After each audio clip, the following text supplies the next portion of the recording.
지금 미국 항공업계와 상류층 사회가 발칵 뒤집혔습니다. 15년차 베테랑 승무원이 ABC 뉴스 인터뷰에서 폭탄 발언을 했거든요. 저는 미국인이라는 게 부끄러웠습니다. 한국을 보고 나니 우리가 얼마나 뒤처져 있는지 깨달았습니다. 이 한마디로 미국 전역이 충격에 빠졌습니다. 더 놀라운 건 그 승무원이 혼자가 아니었다는 겁니다. 함께 비행기를 탔던 50명의 미국 최고 엘리트들이 모두 같은 말을 했거든요. 월가의 억만장자, 하버드 교수, 의회 보좌관까지. 우리가 잘못 알고 있었다고, 한국은 우리가 생각했던 나라가 아니라고요. 도대체 그들이 한국에서 목격한 것은 무엇이었을까요? 왜 미국에서 가장 성공한 사람들이 자존심을 버리고 진실을 고백했을까요? 지금부터 제가 직접 경험한 미국의 오만이 무너진 그 충격적인 이야기를 공개합니다. 제 이름은 레이첼 앤더슨. 15년차 미국 항공사 수석 승무원입니다. 그날의 비행이 제 인생 전체를 바꿔놓을 줄은 꿈에도 몰랐습니다. 한국은 단지 경유지일 뿐이라고 생각했습니다. 하지만 그날 제 모든 생각이 뒤집혔습니다. 이 이야기가 마음에 드신다면 구독과 좋아요 부탁드립니다. 여러분의 응원이 더 좋은 이야기를 전하는 힘이 됩니다. 뉴욕 JFK 공항, 이른 아침이었습니다. 탑승 게이트 앞엔 평소와는 다른 분위기가 감돌았어요. 비즈니스 클래스 승객 명단을 확인하는 순간 저는 깜짝 놀랐습니다. 월가의 투자은행 CEO, 하버드대학교 경제학 교수, 연방의회 보좌관, 그리고 이름만 들어도 알만한 억만장자 부부들. 총 50명의 미국 상류층 인사들이 한 비행기에 탑승하는 겁니다. 동료 승무원 제니가 제게 속삭였습니다. 오늘 승객 명단을 봤냐고 물었죠. 저는 고개를 끄덕이며 대답했습니다. 마치 포브스 리스트를 보는 것 같다고요. 목적지는 도쿄였습니다. 한국 인천공항은 단지 경유지일 뿐이었죠. 사실 그들에게 한국은 지도상의 작은 점에 불과했을 겁니다. 비행기가 이륙하고 1시간쯤 지났을까요? 기내는 조용했지만 곳곳에서 들려오는 대화 소리가 제 귀에 들어왔습니다. 15년 동안 승무원으로 일하다 보니 자연스럽게 여러 언어를 듣는 능력이 생겼거든요. 코리아? 아직도 중국의 하청 공장 아닌가? 창가 좌석의 중년 남성이 와인을 홀짝이며 말했습니다. 그는 월가에서 30년 넘게 일한 투자 전문가였어요. 옆자리에 하버드 교수 월터슨이 맞장구 쳤습니다. 맞아요. 메이드 인 코리아라기보다는 카피 인 코리아겠죠. 삼성이니 LG니 하지만 결국 일본 기술의 모방 아닙니까? 뒷좌석에서도 비슷한 대화가 이어졌습니다. 한국 음식, 김치 말고 뭐가 있나요? K-팝은 좀 재미있던데 그것도 결국 서양 음악 스타일 따라 한 거잖아요. 저는 카트를 밀며 미소를 지었지만 속으로는 씁쓸했습니다. 솔직히 고백하자면 저 역시 비슷한 생각을 가지고 있었거든요. 한국이라는 나라에 대해 특별히 아는 것도 관심도 없었습니다. 그저 빠르게 성장한 아시아의 한 국가 정도로만 생각했죠. 첫째 줄의 억만장자 헬리슨 씨가 인천 경유 시간이 얼마나 되는지 물었습니다. 저는 3시간 정도 예정되어 있다고 답했죠. 그는 길다고 중얼거렸습니다. 그 시간에 뭘 하지? 면세점에 명품이라도 있으려나 하는 말을 덧붙였어요. 그의 부인 리사가 한숨을 쉬었습니다. 파리나 밀라노도 아니고 인천 면세점이라니 기대는 하지 말라고 했습니다. 저는 아무 말도 하지 않았습니다. 그럴 필요도 없었고 사실 그들의 말에 반박할 근거도 없었으니까요. 비행은 순조로웠습니다. 6시간이 지나고 우리는 태평양 상공을 날고 있었어요. 기내식이 나가고 승객들은 영화를 보거나 업무를 보거나 잠을 청했습니다. 저는 갤리에서 다음 서비스를 준비하고 있었죠. 그때였습니다. 기장실에서 호출이 왔어요. 제 심장이 빠르게 뛰기 시작했습니다. 15년 경력 동안 배운 게 하나 있다면 기장실의 긴급 호출은 절대 좋은 신호가 아니라는 거예요.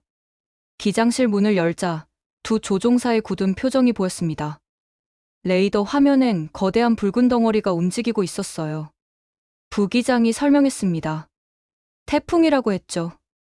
예상보다 훨씬 빨리 북상하고 있다고요. 기장이 차분하게 말했습니다. 도쿄 나리타 공항이 폐쇄됐다고, 최소 12시간은 걸릴 거라고 했습니다. 인천으로 우회한다며 승객들에게 안내해달라고 했어요. 저는 깊게 숨을 들이쉬고 객실로 나왔습니다. 마이크를 들었죠. 기장의 안내 말씀을 전해드리겠다고 했습니다. 기장의 목소리가 기내에 울려 퍼졌습니다. 태풍으로 인해 인천 대한민국으로 우회한다는 기장의 안내 방송이 흘러나왔습니다. 순간 객실이 술렁였습니다. 뭐라고? 한국으로 간다고? 아니, 왜 하필 거기로?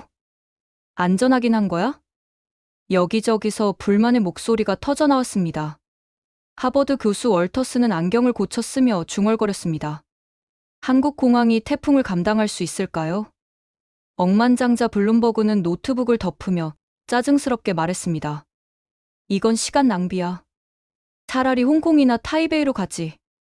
창밖을 바라보니 구름이 점점 어두워지고 있었습니다. 멀리서 번개가 번쩍였어요. 기체가 미세하게 흔들리기 시작했습니다.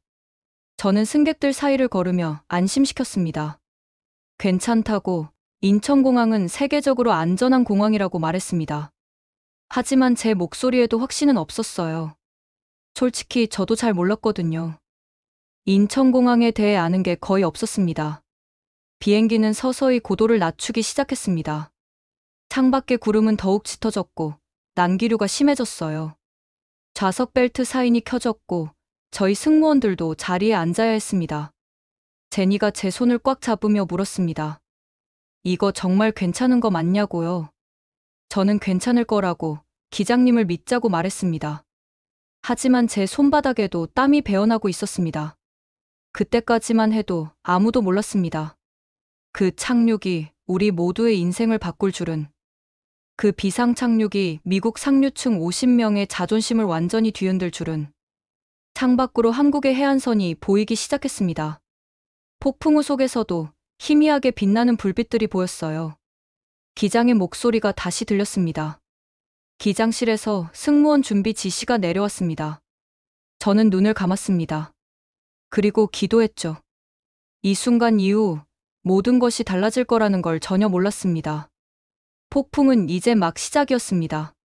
하지만 진짜 폭풍은 착륙 이후에 기다리고 있었어요.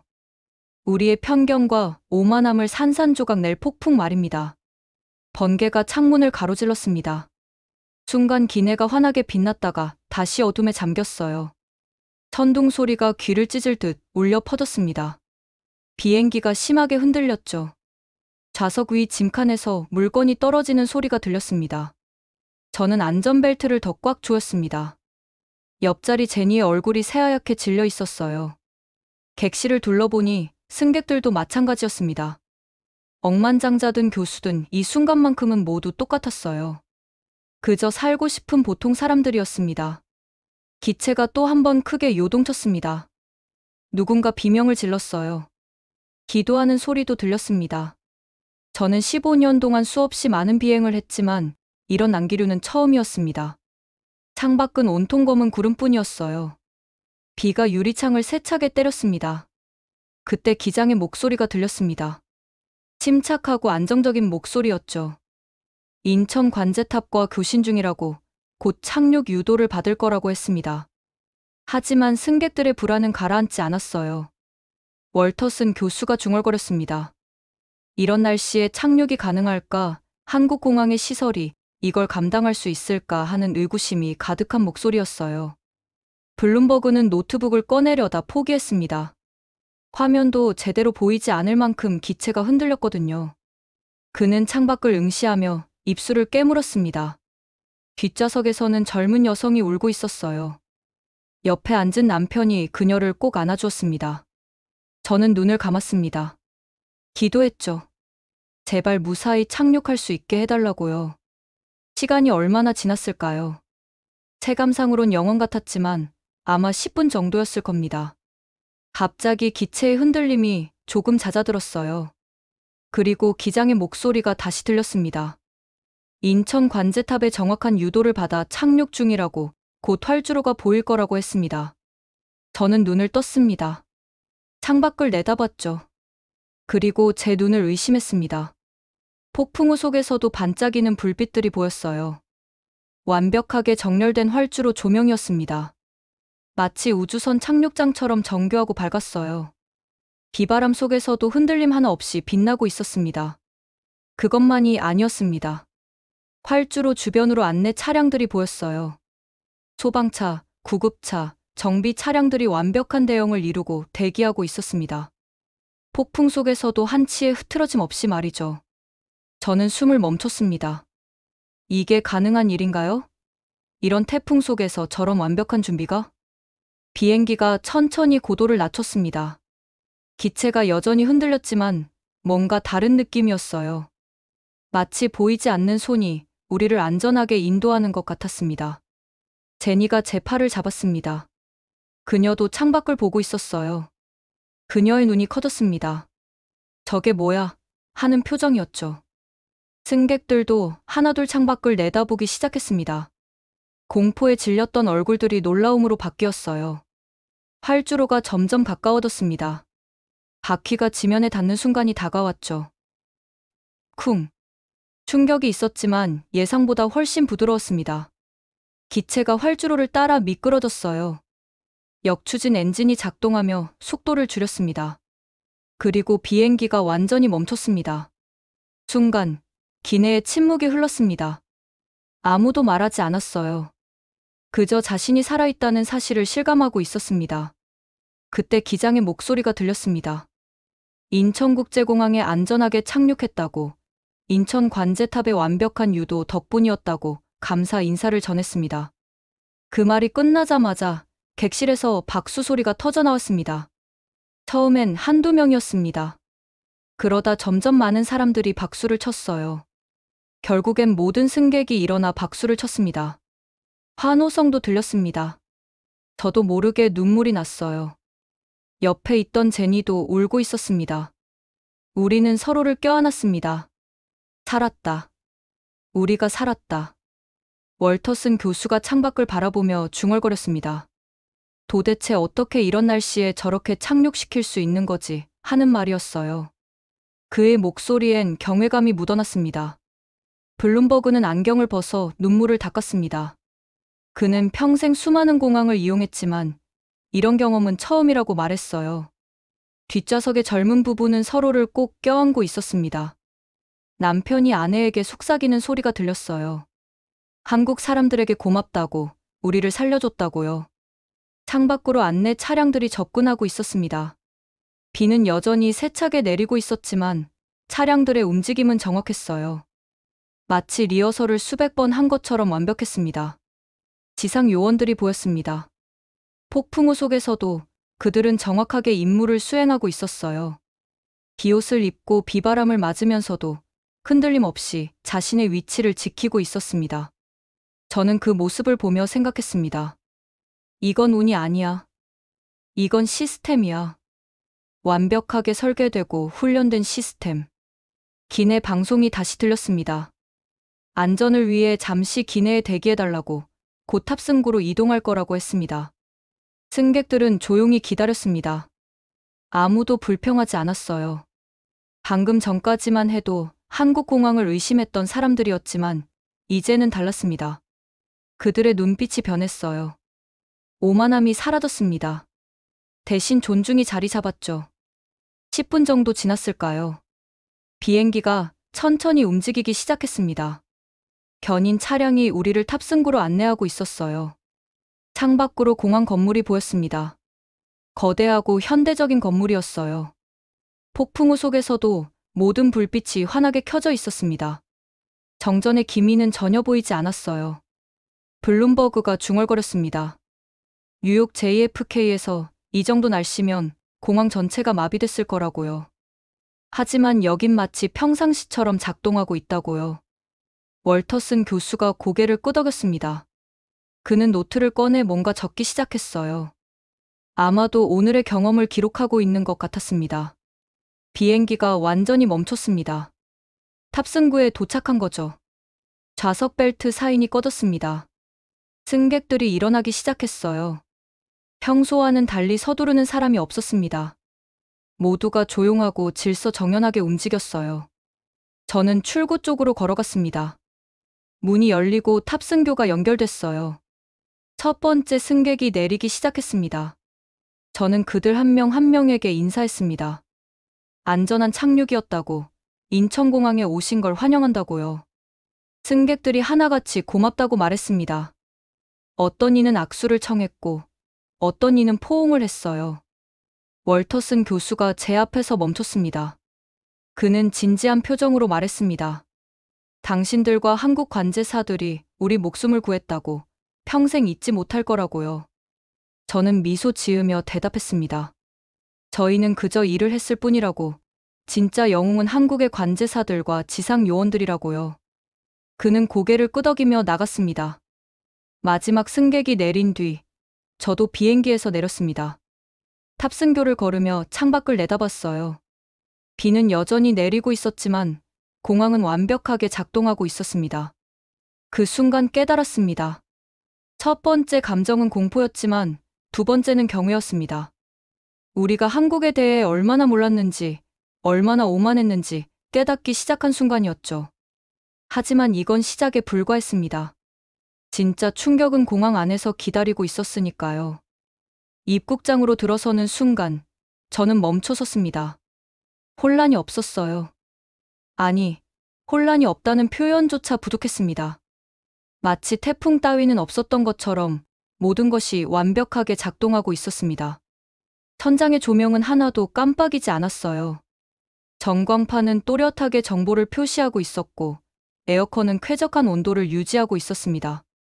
방금 전까지 밖에서는 태풍이 휘몰아쳤는데 이곳은 마치 다른 세계 같았어요. 블룸버그가 주변을 둘러보며 중얼거렸습니다. 정전이 한 번도 없었다니 믿을 수가 없다고요. 그는 지난해 뉴욕에 허리케인이 왔을 때를 떠올렸습니다. JFK 공항이 사흘간 완전히 폐쇄됐었죠. 입국 심사대로 향했습니다. 승객들이 줄을 서기 시작했어요.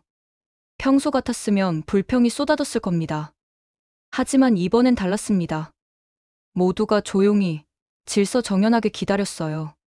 자동 출입국 심사대가 보였습니다. 최신형 기계들이 20대 넘게 설치되어 있었어요. 안내 표지판은 한국어, 영어, 중국어, 일본어로 선명하게 표시되어 있었습니다. 월터슨 교수가 자동 심사대로 걸어갔습니다. 그는 회의적인 표정이었어요. 자동화 시스템을 신뢰하지 않는 사람이었거든요. 하버드에서 30년을 가르치며 수많은 기술적 실패를 목격한 그였으니까요. 그가 여권을 스캔했습니다. 화면에 안내 문구가 떴어요. 카메라를 보라는 지시였습니다. 찰칵. 그의 얼굴이 인식됐습니다.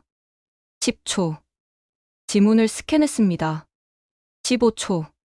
화면에 환영 메시지가 떴습니다. 20초. 게이트가 열렸습니다. 총 30초도 걸리지 않았어요. 월터슨 교수가 게이트를 통과하며 뒤를 돌아봤습니다. 그의 얼굴에 놀라움이 가득했어요. 입이 벌어져 있었습니다.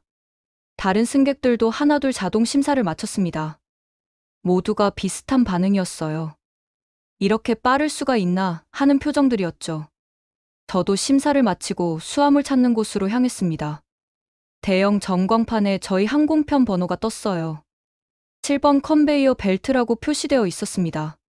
컨베이어 벨트 앞에는 이미 몇몇 승객이 서 있었습니다. 블룸버그 부부도 보였어요. 그때 벨트가 움직이기 시작했습니다. 첫 번째 가방이 나왔습니다. 1분. 두 번째, 세 번째 가방이 연이어 나왔습니다. 2분. 승객들이 하나둘 자신의 짐을 찾기 시작했어요. 3분. 제 가방도 나왔습니다. 4분. 거의 모든 승객이 짐을 찾았습니다. 5분. 마지막 가방까지 모두 나왔어요. 블룸버그가 시계를 보며 고개를 저었습니다.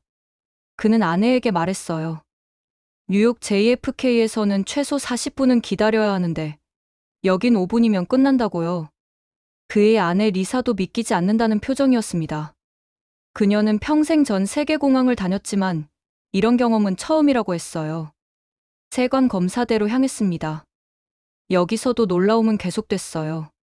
신고할 물품이 없는 승객들은 녹색 통로로, 있는 승객들은 적색 통로로 안내됐습니다. 표지판은 명확했고 동선은 효율적이었어요. 저는 녹색 통로를 지나갔습니다. 세관 직원들이 예의 바르게 인사했어요. 일부 승객의 가방을 무작위로 검사했지만 과정은 신속하고 정중했습니다. 그리고 드디어 입국장 출구로 나왔습니다. 순간 저는 숨이 멎는 줄 알았습니다. 공항 로비는 거대했습니다. 천장이 어찌나 높은지 하늘이 보이는 것 같았어요. 자연광이 쏟아져 들어왔습니다. 태풍이 지나간 뒤라 하늘은 여전히 흐렸지만 그럼에도 로비는 밝고 쾌적했습니다. 바닥은 대리석처럼 매끄러웠어요. 하지만 미끄럽지 않았습니다. 젖은 신발로 걸어도 안전했어요. 안내 로봇이 다가왔습니다. 네모난 몸체에 화면이 달린 로봇이었어요. 그것이 저희에게 인사했습니다. 영어로요. 도움이 필요하시냐고 물었습니다. 택시 승강장, 리무진 버스, 지하철역을 안내해 줄 수 있다고 했어요. 월터슨 교수가 로봇 앞에 섰습니다. 그는 호기심 어린 눈으로 로봇을 관찰했어요. 호텔 가는 방법을 물었습니다. 로봇이 즉시 대답했습니다. 서울 시내 호텔이냐고 물었고 교수가 그렇다고 하자 세 가지 옵션을 제시했어요. 공항 리무진 버스, 택시, 그리고 공항철도. 각각의 소요 시간과 요금까지 안내했습니다. 교수는 감탄하며 고개를 끄덕였습니다. 그는 동료 교수들에게 말했어요. 이건 단순한 안내 로봇이 아니라고, 인공지능이 탑재된 시스템이라고요. 저희는 리무진 버스를 타기로 했습니다. 로봇이 친절하게 승강장까지 안내해줬어요. 로비를 걸으며 주변을 둘러봤습니다. 면세점이 보였어요. 명품 브랜드부터 한국 특산품까지 다양한 상점이 즐비했습니다. 태풍에도 불구하고 모든 가게가 정상 영업 중이었어요. 카페도 있었습니다. 스타벅스, 던킨, 그리고 한국 브랜드 카페들이 보였어요. 사람들이 커피를 마시며 여유롭게 앉아 있었습니다. 편의점도 보였습니다.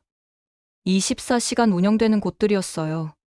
블룸버그가 중얼거렸습니다. 이건 공항이 아니라 쇼핑몰이라고요. 아니, 그보다 더 크다고요. 한쪽에는 휴게 공간이 마련되어 있었습니다. 안마 의자, 수면실, 샤워실까지 갖춰져 있었어요. 무료 와이파이는 물론이고 충전 스테이션도 곳곳에 설치되어 있었습니다. 리사가 남편에게 말했습니다. 파리 샤를 드골 공항과 비교가 안 된다고요. 여긴 승객을 배려하는 모든 것이 갖춰져 있다고요. 한국 전통 문화를 체험할 수 있는 공간도 보였습니다. 한복을 입어볼 수 있는 곳, 전통 악기를 연주해 볼 수 있는 곳, 서예를 체험할 수 있는 곳까지. 젊은 부부가 그곳에서 사진을 찍고 있었습니다. 한복을 입고 즐거워하는 모습이었어요. 저는 수첩을 꺼냈습니다. 메모하기 시작했어요. 이건 공항이 아니라 시스템으로 짜인 도시다. 모든 것이 계획되어 있었습니다. 동선, 안내, 서비스, 편의시설. 하나도 빠짐없이 완벽했어요.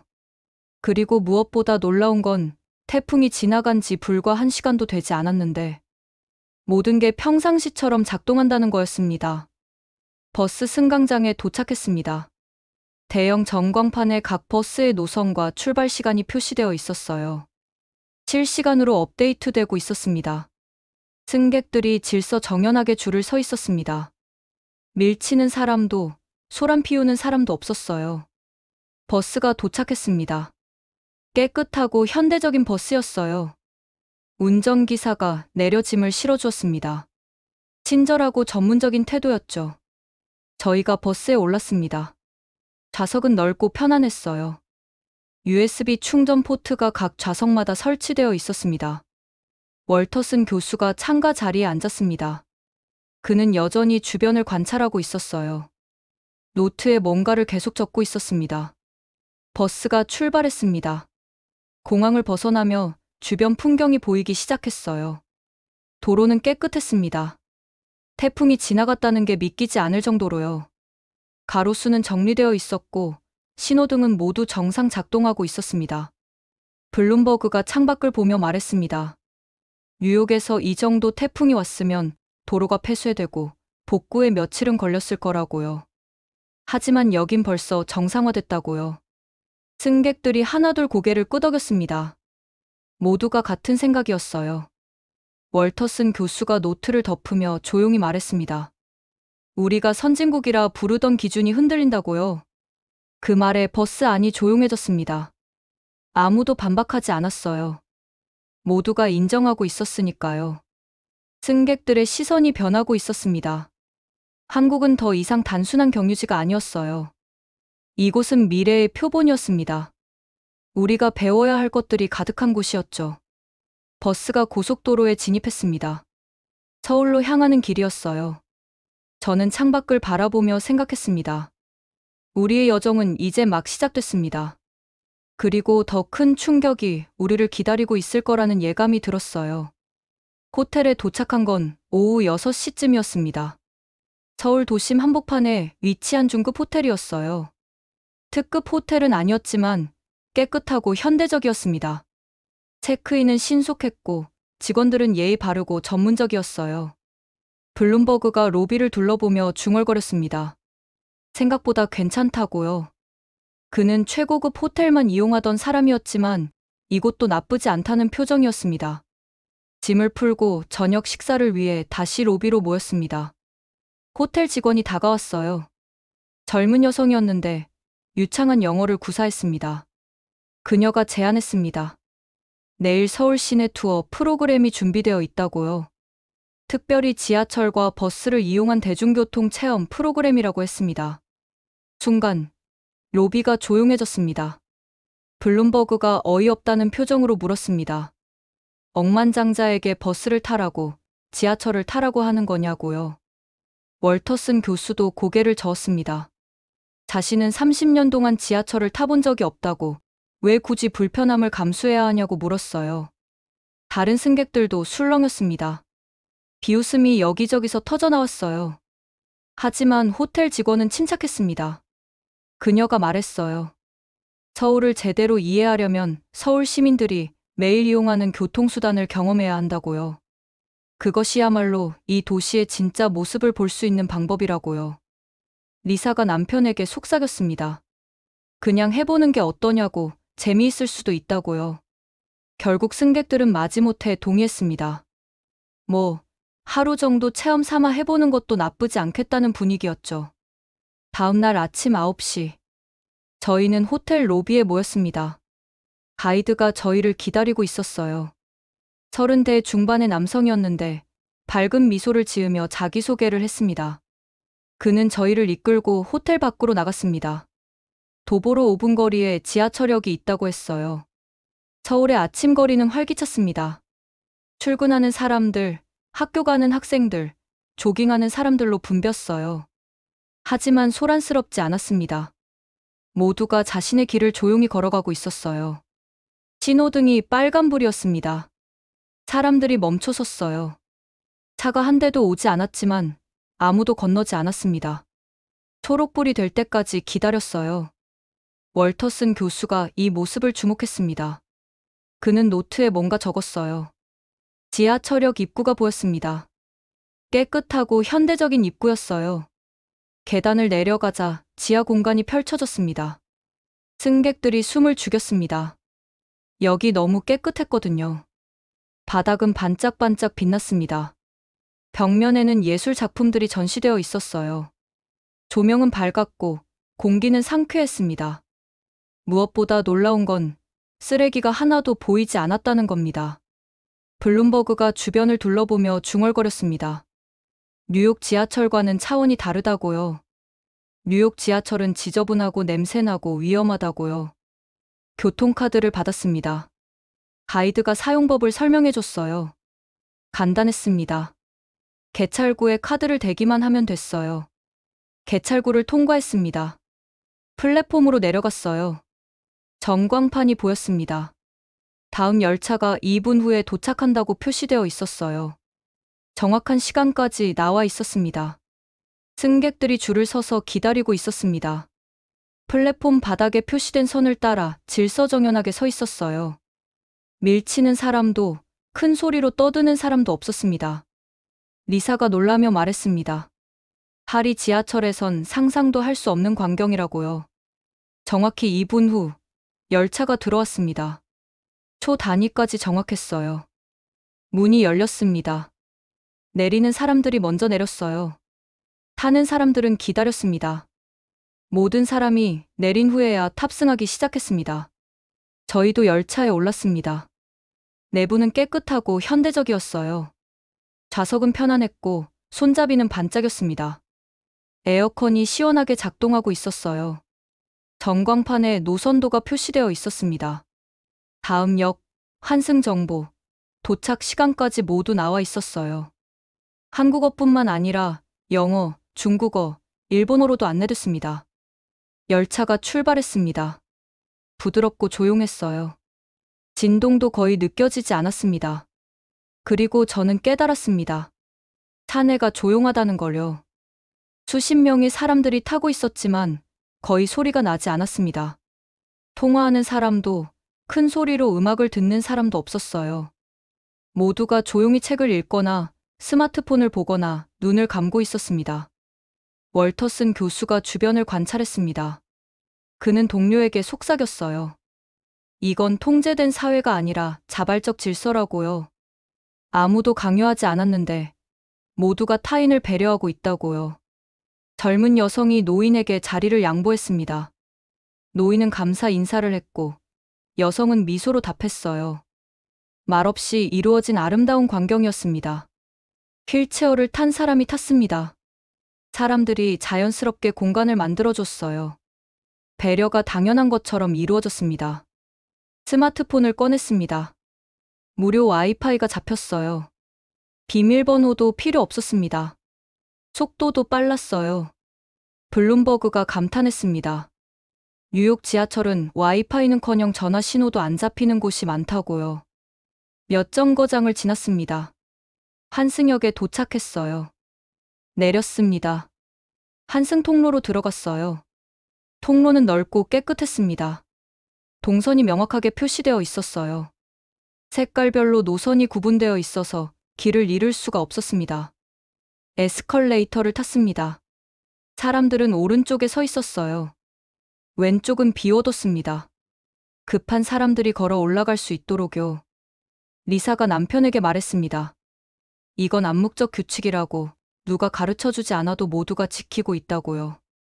다른 노선으로 갈아탔습니다. 이번에도 정확히 정시에 열차가 왔어요. 탑승했습니다. 좌석에 앉았어요. 저는 수첩을 꺼내 메모하기 시작했습니다.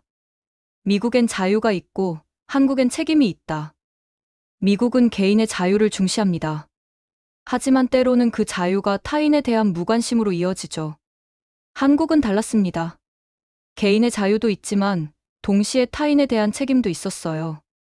지하철에서 조용히 하는 것, 노약자에게 자리를 양보하는 것, 환승 통로에서 한쪽을 비워두는 것. 이 모든 것이 법으로 강제된 게 아니었습니다. 시민들의 자발적 선택이었어요. 목적지에 도착했습니다. 광화문역이었어요. 지상으로 올라왔습니다. 서울의 중심부가 펼쳐졌습니다. 고층 빌딩들이 즐비했어요. 현대적이고 세련된 건물들이었습니다. 하지만 그 사이사이로 전통 건축물도 보였어요. 옛것과 새것이 조화롭게 공존하고 있었습니다. 가이드가 이번엔 버스를 타자고 했습니다. 버스 정류장으로 걸어갔어요. 정류장에는 전광판이 설치되어 있었습니다. 각 버스 노선의 도착 시간이 실시간으로 표시되고 있었어요. 몇 분 후에 도착하는지, 지금 어디쯤 오고 있는지까지 나와 있었습니다. 월터슨 교수가 감탄했습니다. 보스턴에선 버스가 언제 올지 아무도 모른다고요.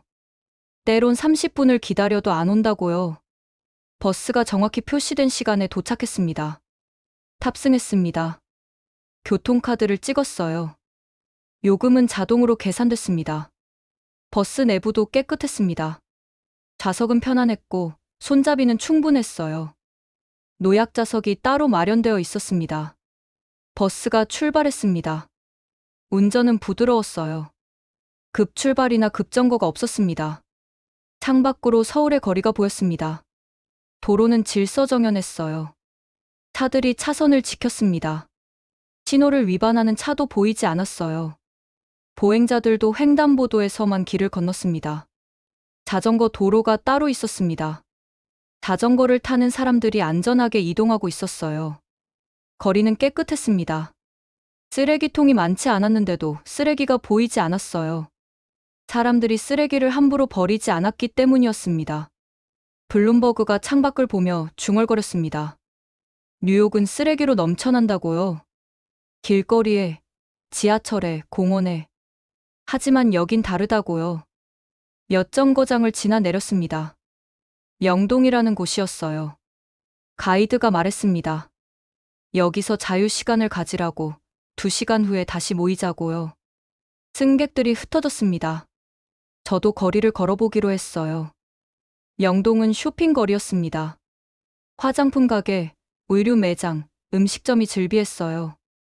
사람들로 붐볐지만 혼란스럽지 않았습니다. 길거리 음식 노점이 보였습니다. 떡볶이, 순대, 튀김을 파는 곳이었어요. 사람들이 줄을 서서 기다리고 있었습니다. 저도 줄을 섰습니다. 떡볶이를 주문했어요. 젊은 상인이 친절하게 받아줬습니다. 결제는 카드로 했습니다. 간편했어요. 심지어 스마트폰으로도 결제가 가능했습니다. 떡볶이를 받아 맛봤습니다. 매콤하고 달콤했어요. 맛있었습니다. 주변을 둘러보니 다른 승객들도 보였어요. 월터슨 교수는 서점에 들어가고 있었고, 블룸버그 부부는 화장품 가게를 구경하고 있었습니다. 모두의 얼굴에 미소가 있었어요. 불과 이틀 전만 해도 한국을 무시하던 사람들이었습니다. 하지만 지금은 달랐어요. 그들은 이 도시에 매료되고 있었습니다. 2시간이 금방 지났습니다. 다시 모였어요. 버스를 타고 호텔로 돌아왔습니다. 저녁 식사 시간이었어요. 호텔 레스토랑에 모였습니다. 오늘의 경험을 나누기 시작했어요. 월터슨 교수가 말했습니다. 오늘 본 것은 단순한 교통 시스템이 아니라고요. 이건 사회 시스템이라고요. 도시 전체가 하나의 유기체처럼 움직이고 있다고요. 블룸버그가 동의했습니다. 정시성, 청결함, 질서. 이 모든 것이 시민의식에서 나온다고요. 리사가 덧붙였습니다. 그리고 그 시민의식은 강요된 게 아니라 자발적이라고요. 그게 가장 놀랍다고요. 저도 고개를 끄덕였습니다. 오늘 하루 동안 저는 깨달았습니다. 선진국의 기준은 GDP가 아니라는 거요. 얼마나 큰 빌딩이 있는지, 얼마나 많은 돈이 있는지가 아니라는 거요. 진짜 선진국은 시민들이 만드는 겁니다. 그들의 의식과 책임감이 만드는 거죠. 그날 밤, 저는 일기를 썼습니다. 오늘 나는 미래를 봤다. 그리고 그 미래는 우리가 생각했던 것과 달랐다. 더 조용하고, 더 질서정연하고, 더 인간적이었다. 창밖으로 서울의 야경이 보였습니다.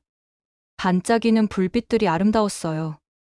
하지만 저는 알고 있었습니다. 진짜 아름다운 건 저 불빛이 아니라 그 불빛 아래서 살아가는 사람들의 마음이라는 거요. 셋째 날 아침, 경복궁 방문을 앞두고 있었습니다. 호텔 로비에 모였는데 리사 블룸이 보이지 않았어요. 블룸버그의 얼굴이 창백했습니다. 전화를 끄는 그가 말했어요. 아내가 새벽부터 심한 복통을 호소하고 있다고요. 호텔 직원이 즉시 응급의료 서비스를 요청했습니다. 3분도 채 되지 않아 구급차가 도착했어요. 정확히 2분 45초였습니다. 구급대원들이 들것을 들고 로비로 들어왔어요. 전문적이고 신속했습니다. 그들은 영어로 질문했어요.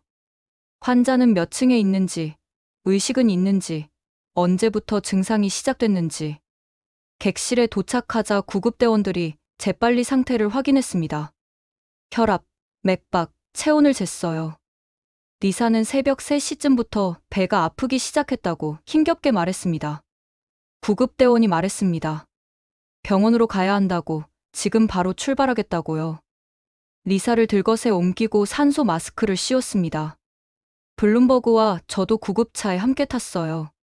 사이렌이 울렸습니다. 하지만 부드러운 소리였어요. 차 안에서도 구급대원은 계속 리사의 상태를 모니터링하며 병원에 무전을 보냈습니다. 병원 측에서 즉시 응답했어요. 응급실을 준비하겠다고요. 15분 후 서울대학교 병원에 도착했습니다. 거대하고 현대적인 건물이었어요. 응급실 입구에는 이미 의료진이 대기하고 있었습니다. 리사를 들것에서 침대로 옮기자마자 응급실 안으로 들어갔어요. 접수 직원이 영어로 설명했습니다. 외국인 환자 등록이 필요하다고요. 이름, 생년월일, 여권번호를 입력하는데 5분도 걸리지 않았습니다. 대기실로 안내받았습니다. 시계를 봤어요. 응급실에 도착한 지 7분이 지났습니다. 의사가 나왔습니다. 젊은 남성 의사였는데 유창한 영어로 말했어요. 환자는 지금 복부 초음파와 혈액 검사를 하고 있다고 곧 결과가 나올 거라고요. 블룸버그가 심각한 건 아니냐고 묻자 의사는 침착하게 대답했습니다. 아직 확실하지 않지만 활력 징후는 안정적이라고요. 30분 후 의사가 다시 나왔습니다. 추가 검사가 필요하다고 했어요. MRI와 CT 촬영을 하겠다고 30분 정도면 끝날 거라고 했습니다. 미국에서라면 MRI 예약만 며칠 걸린다는 걸 알고 있었습니다. 하지만 여긴 즉시 검사가 가능했어요. 1시간이 지났습니다. 의사가 미소를 지으며 나왔어요. 검사 결과가 나왔다고, 다행히 큰 이상은 없다고 했습니다. 심한 탈수 증상으로 보인다고요. 여행 피로와 식습관 변화 때문일 거라고 했어요. MRI와 CT 결과 모두 정상이라고, 수액 치료를 하면 금방 나아질 거라고 했습니다. 병실에서 리사는 침대에 누워 수액을 맞고 있었습니다. 얼굴색이 많이 좋아져 있었어요. 의사가 말했습니다. 2~3시간 더 수액 치료를 받으면 퇴원 가능하다고요. 리사가 물었습니다. 비용은 얼마나 되냐고, 보험 없이 가능하냐고요. 의사가 잠시 계산하더니 대답했습니다. 응급실 진료, 초음파, 혈액 검사, MRI, CT, 수액 치료 포함해서 외국인 요금으로 총 $320 정도라고요. 순간 침묵이 흘렀습니다. 블룸버그가 다시 물었습니다. $320가 맞냐고요. 의사가 고개를 끄덕였습니다. 블룸버그는 손으로 얼굴을 감쌌습니다. 그가 중얼거렸어요. 미국에서 같은 검사를 받으면 최소 $5,000는 나온다고요. 보험이 있어도 본인 부담금이 $1,000는 넘는다고요. 우리는 미국이 의료 강국이라고 자부했다고요. 하지만 이건 완전히 다른 세계라고요. 자부심에서 수치로, 그리고 존경으로 우리의 감정이 변하고 있었습니다. 넷째 날 저녁, 리사는 완전히 회복했습니다. 자유시간이 주어졌고 가이드가 명동거리를 추천했어요. 저는 제니와 함께 지하철을 타고 명동으로 향했습니다. 명동역에서 나오는 순간 숨이 멎었습니다. 사람들이 가득했어요. 수만 명은 되는 것 같았습니다. 하지만 놀라운 건 혼잡하지 않았다는 거예요. 사람은 많았지만 질서가 있었습니다. 모두가 자연스럽게 흐름을 만들며 걸어갔어요. 제니가 말했습니다. 뉴욕 타임스퀘어와 비교가 안 된다고요. 여긴 사람은 많은데 평화롭다고요. 첫 번째로 들어간 대형 화장품 매장은 미래 같았습니다. 입구에 대형 스크린이 있었는데 얼굴을 비추면 피부 상태를 분석해주는 AI 시스템이었어요. 제니가 시도하자 몇 초 후 분석 결과가 표시됐습니다. 피부 타입, 수분도, 유분도, 색소 침착, 주름 정도, 그리고 추천 제품까지. 매장 앞 모든 제품에는 QR코드가 붙어 있었어요. 스마트폰으로 스캔하면 제품 정보, 성분, 사용법, 리뷰까지 볼 수 있었습니다. 한쪽에는 AR 미러가 설치되어 있었어요. 증강현실 거울 앞에 서면 다양한 메이크업을 가상으로 시도해 볼 수 있었습니다. 젊은 여성 직원이 영어로 다가왔습니다. 제니가 이 기술은 언제부터 도입했냐고 묻자 직원은 2년 전부터라고 자랑스럽게 대답했어요. 계산은 더 놀라웠습니다. 신용카드를 단말기에 갖다 대기만 하면 1초 만에 결제가 완료됐어요. 비밀번호도 서명도 필요 없었습니다. 영수증은 이메일로 받았어요. 거리를 걸으며 다른 상점들도 둘러봤습니다. 의류 매장에는 스마트 피팅룸이 있었고 액세서리 가게에는 AI 스타일리스트가 있었어요. 제니가 중얼거렸습니다. 이건 쇼핑이 아니라 하나의 기술 문명 체험이라고요. 길거리 음식 노점상 앞에 섰습니다. 호떡을 파는 할머니였어요. 주문하자 할머니가 QR코드를 보여주셨습니다. 깜짝 놀랐어요. 길거리 노점상까지 디지털 결제가 가능하다니요. 스마트폰으로 스캔하자 2초 만에 결제가 완료됐습니다. 제니가 말했습니다. 뉴욕의 핫도그 노점상은 아직도 현금만 받는다고요. 하지만 여긴 할머니 노점상까지 QR 결제를 받는다고요. 한 카페 3층 루프탑에 올라갔습니다. 서울의 야경이 한눈에 보였어요. 커피를 마시며 남산타워를 바라봤습니다. 제니가 말했습니다. 아름답지만 파리 에펠탑만큼은 아니라고요. 저는 미소 지으며 말했습니다. 에펠탑은 과거의 유산이라고요. 아름답고 역사적이지만 100년 전의 기술이라고요. 하지만 여기 보이는 것들은 현재이자 미래라고요. 저 빌딩들 안에는 최첨단 기술이 있다고. AI, 사물인터넷, 스마트시티 기술이 적용되어 있다고요. 프랑스는 과거의 영광을 지키고 있다면 한국은 미래를 만들고 있다고요. 그때 옆 테이블에 젊은 한국인이 다가왔습니다. 20대 중반쯤 되어 보이는 청년이었어요. 그가 공손하게 말했습니다. 한국에 오신 걸 환영한다고요. 영어로요. 저는 놀라며 감사 인사를 했습니다. 그가 물었어요.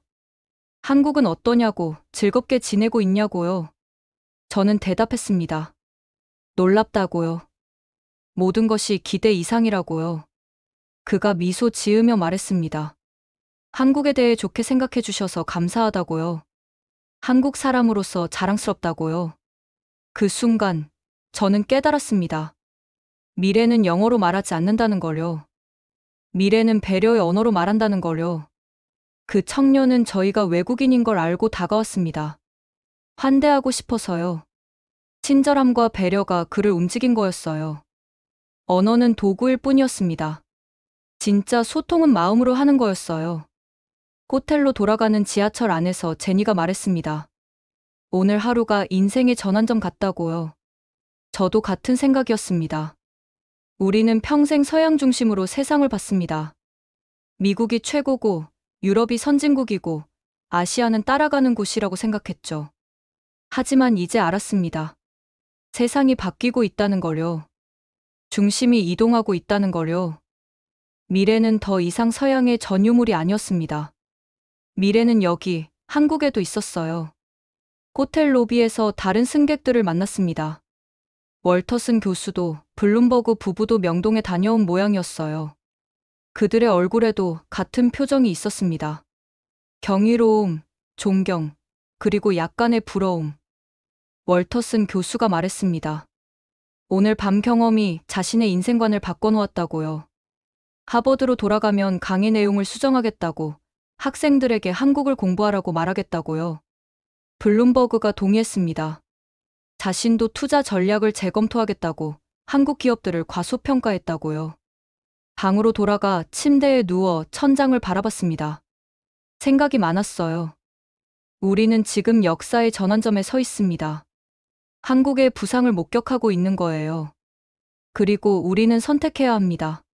과거의 자부심에 머물 것인가, 아니면 미래를 향해 나아갈 것인가. 저는 결심했습니다. 미래를 선택하겠다고요. 배우겠다고요. 변하겠다고요. 창밖으로 서울의 밤이 보였습니다. 수많은 불빛이 반짝이고 있었어요. 그 불빛 하나하나가 희망 같았습니다. 더 나은 세상을 향한 희망이요. 6일간의 여정이 끝났습니다. 인천공항에서 출국하는 날, 입국할 때와는 완전히 다른 마음이었어요. 블룸버그 부부는 한국 화장품을 가득 사고 있었고, 월터슨 교수는 한국 관련 책들로 가방을 채웠습니다. 비행기에 올랐습니다. 같은 좌석이었지만 승객들의 마음은 완전히 달라져 있었어요. 창밖으로 서울의 스카이라인이 보였습니다. 저는 눈시울이 뜨거워졌어요. 일주일 전만 해도 무시했던 나라였는데 이제는 떠나기 싫었습니다. 13시간의 비행 동안 승객들은 각자의 경험을 정리했습니다. 월터슨 교수는 한국 시스템 연구 보고서를 작성했고 블룸버그는 한국 기업 투자 계획을 수정했어요. 의회 보좌관은 한국식 의료, 교통 시스템 도입 제안서를 쓰고 있었습니다.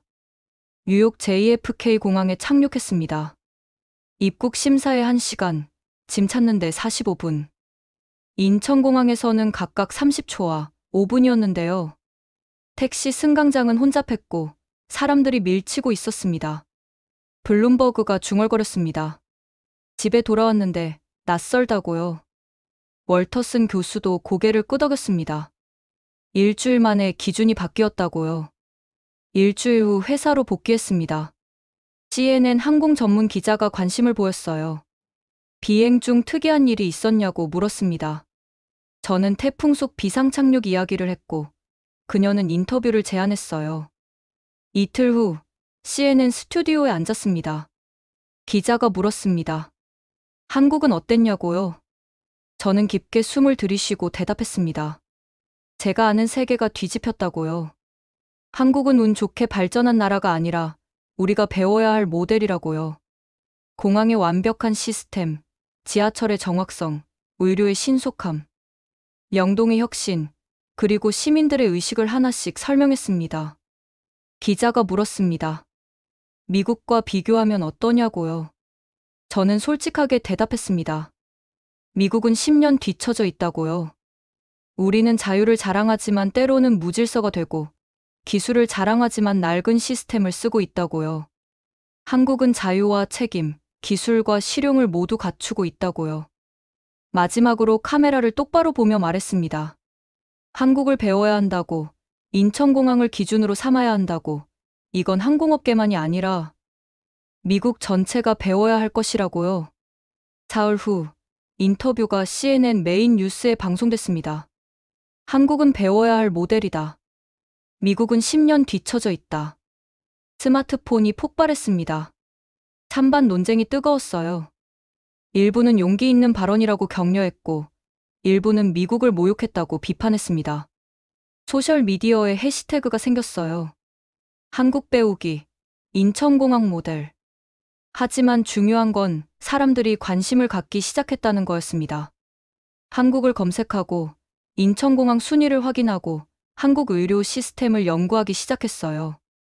일주일 후 월터슨 교수가 하버드에서 기자회견을 열었습니다. 한국은 미국보다 10년 앞서 있다고 발언했어요. 뉴욕타임스가 한국의 부상, 미국의 각성이라는 특집 기사를 실었습니다. 블룸버그는 월스트리트 저널에 한국 투자 필요성을 기고했고, 의회 보좌관은 한국식 의료 개혁안을 제출했습니다. 미국 항공업계가 움직이기 시작했습니다. 저희 항공사도 변화를 발표했습니다. 한국을 벤치마킹하겠다고, 인천공항을 기준으로 삼겠다고요. 그리고 저에게 제안이 왔습니다. 한국 프로젝트 팀장을 맡아달라고요. 저는 흔쾌히 수락했습니다. 2달 후 다시 한국행 비행기에 올랐습니다. 이번엔 연구원 자격으로 훈련생 20명과 함께였어요. 인천공항에 착륙했습니다. 창밖을 보니 눈물이 났어요. 돌아왔습니다. 제 인생을 바꾼 이곳에. 일주일간의 연수 프로그램이 시작됐습니다. 첫째 날 관제탑을 방문했습니다. 태풍이 오든 폭설이 오든 시스템은 멈추지 않았어요. 백업 시스템, 비상 전력, 실시간 모니터링. 모든 게 완벽하게 설계되어 있었습니다. 훈련생들의 눈이 커졌어요. 둘째 날 고객 서비스를 배웠습니다. 인천공항 직원들의 미소, 태도, 전문성. 모든 승객을 VIP처럼 대했어요. 한 훈련생이 비결을 묻자 직원이 대답했습니다. 비결은 없다고, 그저 손님을 존중하는 거라고요. 셋째 날 서울 지하철과 버스를 체험했습니다. 정시성, 청결함, 질서. 한 관리자가 말했어요. 이건 돈으로 살 수 없는 거라고, 시민의식이 만든 거라고요. 넷째 날 병원을 방문했습니다. 3분 안에 도착하는 구급차, 7분 안에 보는 의사, 1시간 안에 끝나는 검사. 한 젊은 승무원이 울었어요. 자기 어머니가 미국 응급실에서 5시간을 기다렸다고, 만약 한국 같았다면 그렇게 되지 않았을 거라고요. 다섯째 날 명동을 걸었습니다. AI, QR코드, AR. 할머니 노점상에서 호떡을 사며 스마트폰으로 결제했어요. 저는 말했습니다. 이게 진짜 선진국이라고, 기술이 할머니까지 닿는 거라고요. 여섯째 날 활주로를 걸을 수 있는 특별 허가를 받았습니다. 훈련생들과 활주로 끝까지 걸어갔어요. 활주로에 섰습니다. 바람이 불었고 비행기들이 이착륙하고 있었습니다. 저는 하늘을 올려다봤어요. 2달 전 태풍 속에서 이 활주로에 착륙했습니다. 죽을지도 모른다고 생각했어요. 하지만 살았습니다. 한국의 시스템이 우리를 살렸습니다. 그리고 그날 이후 제 인생이 바뀌었어요. 훈련생들을 돌아보며 말했습니다. 이 하늘이 나를 살렸다고, 이 하늘이 나를 바꿨다고요. 2달 전만 해도 저는 오만했습니다. 미국이 최고라고 믿었어요. 하지만 이제 압니다. 진정한 위대함은 완벽함이 아니라 끊임없이 배우려는 겸손이라는 거요. 한국은 완벽하지 않습니다. 문제도 있고 과제도 많아요. 하지만 한국은 멈추지 않습니다. 계속 배우고, 계속 개선하고, 계속 발전합니다. 그게 진짜 위대함입니다. 훈련생이 물었습니다. 우리도 한국처럼 될 수 있냐고요? 저는 대답했습니다. 할 수 있다고요. 하지만 조건이 있다고요. 겸손해야 하고, 배워야 하고, 행동해야 하고, 인내해야 하고, 함께해야 한다고요. 수료식에서 인천공항 사장님이 말씀하셨습니다. 인터뷰 잘 봤다고, 용기 있는 발언이었다고요. 저는 고개를 숙였습니다. 감사는 제가 드려야 한다고, 한국이 저를 가르쳐 줬다고요. 사장님이 미소 지으며 말씀하셨습니다. 서로 배워야 한다고, 한국도 미국에게 배울 게 많다고요. 저는 감동했습니다. 세계 최고의 공항을 운영하는 사람이 여전히 배우려 한다니요. 그게 한국의 힘이구나 싶었습니다. 교육을 마치고 다시 미국행 비행기에 탑승했습니다. 비행기가 이륙했습니다. 인천공항이 작아졌어요. 서울이 멀어졌습니다. 한국이 점이 되어갔습니다. 하지만 제 마음속에 한국은 여전히 컸습니다. 앞으로도 계속 클 겁니다. 왜냐하면 한국은 단순한 나라가 아니니까요. 한국은 가능성이니까요. 한국은 희망이니까요. 한국은 미래니까요. 구름 위로 올라가며 햇빛이 쏟아져 들어왔습니다. 새로운 시작이었습니다. 이 영상을 보시는 여러분께 감사드립니다. 제 이야기에 귀 기울여 주셔서요. 혹시 이 이야기가 도움이 되셨다면 구독과 좋아요, 알림 설정 부탁드립니다. 여러분의 작은 클릭 하나가 더 많은 사람들에게 이 메시지를 전할 수 있습니다. 세상은 넓고 배울 것은 많습니다. 겸손하게 배우고 용기 있게 변화하세요. 더 나은 미래는 우리 모두가 함께 만드는 겁니다. 감사합니다.